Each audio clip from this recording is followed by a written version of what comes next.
Hi everybody, welcome. My name is Lauren. I'm a homeschooling mom to 3 girls. Today I'm going to do an in-depth flip through of Wordly Wise level 5. I've shared level 3 and 4 of Wordly Wise on my channel before, but I want to do an in-depth look through at level 5.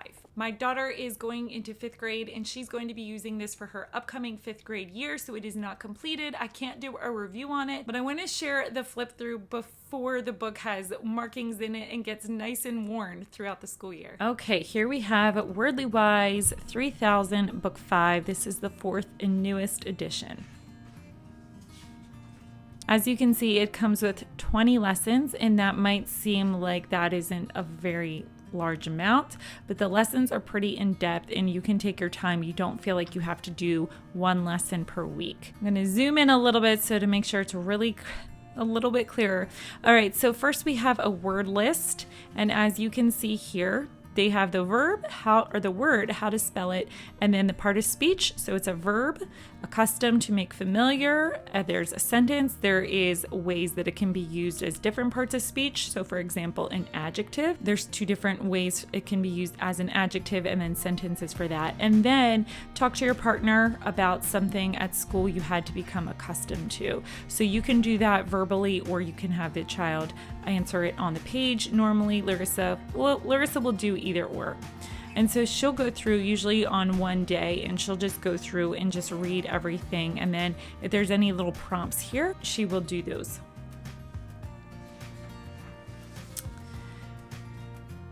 So this goes all the way again. So this is just still one lesson. So there's definitely a decent amount of words that they are given per lesson. Next, you can see 1A. So she would do this a different day after she's gone through and reviewed this. And this is just how it worked with us and how we made it work. You obviously can find your own system that works best for you and your child.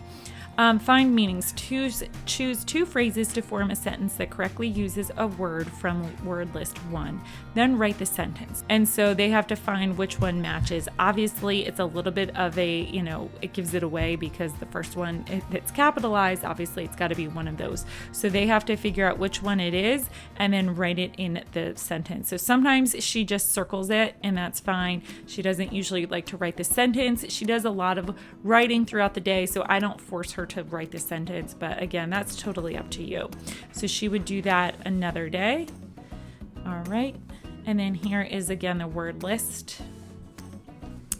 Just the right word. They expected their children to be willing to do as they were told. So that's why they give this word list over here, and they can come through and see which one best describes. Now there's only 10 sentences here, but there's about 15 words here, so they won't be using every single one of them, and that's okay.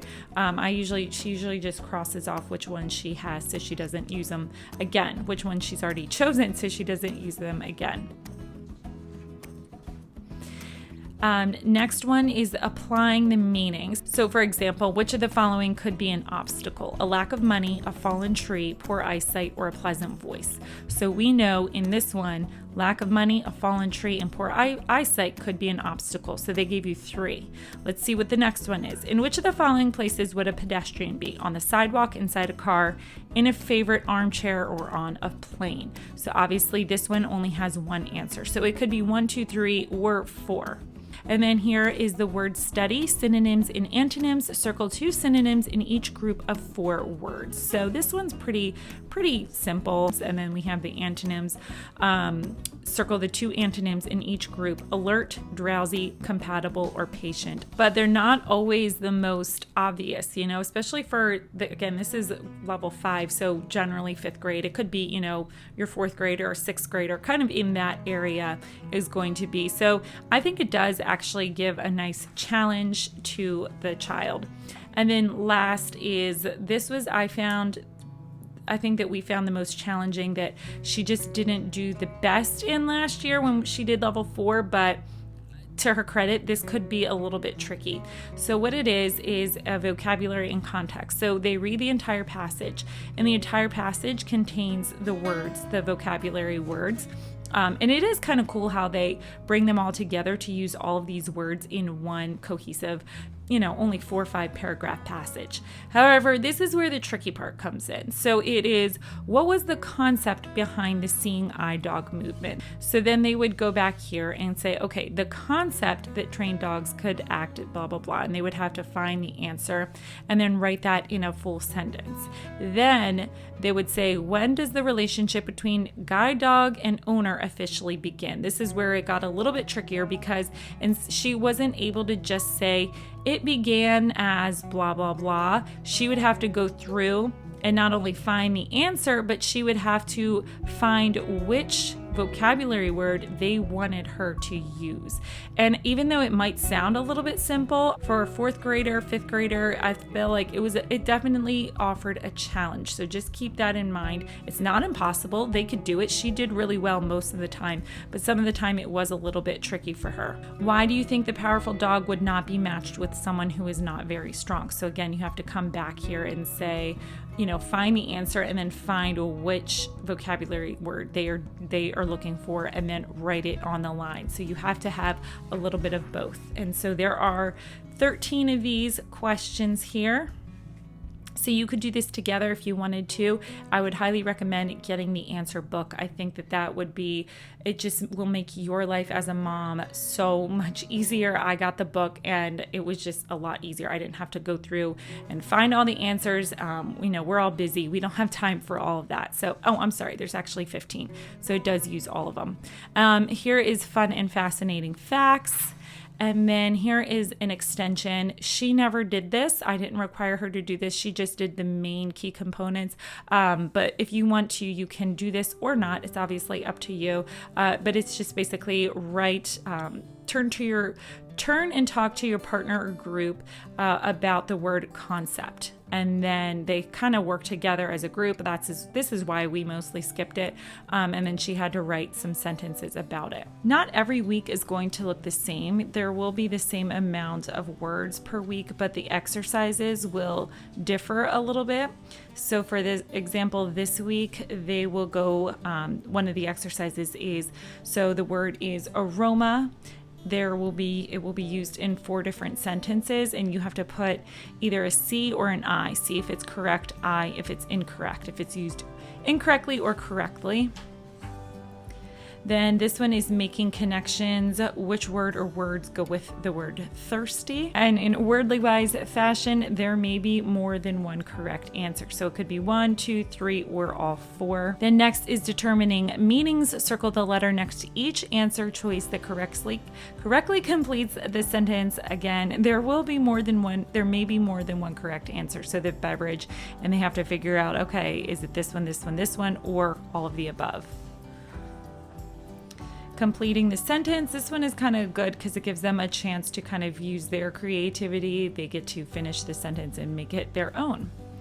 And then again, it always is going to end with the vocabulary in context. So it's those passages, and then they're writing the sentences. They're answering the questions with complete sentences. So as you can see, this is pretty much what it's going to be for every single lesson. So again, we took our time with this. I only had her do this. She was doing this every day, but it was getting, she wasn't complaining about it, but I was just like, let's slow down a little bit just because there's 20 lessons. So I didn't feel like we needed to rush this and just hurry and be done with it, 2/3 of the way through school. We had plenty of time.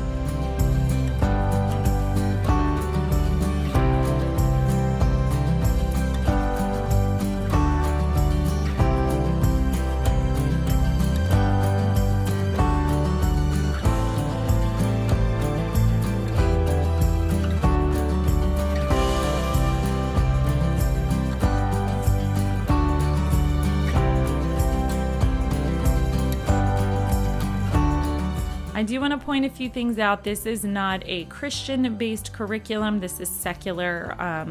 I haven't found that I have seen anything like really controversial. I think it's pretty neutral. A lot of Christian homeschoolers use it, so if that is something that you're considering, I think it's absolutely fine. It does have a review, I will say that. It does have every like 3 lessons. It's gonna have a review, and it's a crossword puzzle, so it's a good way to make sure that the information is actually sticking and has been retained. And then they have a pronunciation key, and then just what the entire word list is. I think Wordly Wise is a pretty sound and solid curriculum choice if that is what you are looking for. I hope you found this video to be helpful. If so, make sure to give it a thumbs up. That just really helps show support for my channel. If you have not subscribed already, please make sure you subscribe. If you're interested in comparing Wordly Wise to Evan Moore's Word a Day, which is another vocabulary program, make sure to check out this video right here so you can get all the details. Hope you have a wonderful day. I will talk to you soon. Bye-bye.